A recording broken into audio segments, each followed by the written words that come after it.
turn talking again and again when it's us again. Wabereki wangu, wabereki wangu, wangu. Nichango tumira munamato, na Mwari mimi akuchengete. Wabereki wangu, antimi simba rangu, kantimi sese zangu.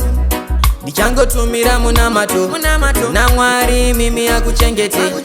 Wabereki wangu, antimi simba rangu, kantimi sese zangu. Zvakawanda zvandikatadza asi mwana mainde tarisa. Siki uri wedu chamaida ndigodadisa. Muna kundisiya ndega imi makanditarisa. Nyangwe zvimwe zvacho zvandaita zvaimakisa. Zvakawanda zvandikatadza asi mwana mainde tarisa. Siki uri wedu chamaida ndigodadisa. Muna kundisiya ndega imi makanditarisa. Nyangwe zvimwe zvacho zvandaita zvaimakisa. Shungu dzenyu maida ndibudirire. Mama isada mama ndisasaririre. Zvavanoita neniwo ndizvigonewo.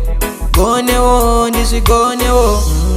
Ndatenda, baba ndatenda, ndatenda, mama ndatenda. Ndichangotumira munamato, na Mwari mimi akuchengete. Wabereki vangu, kantimi simba rangu, kantimi zese zvangu. Ndichangotumira munamato, na Mwari mimi akuchengete.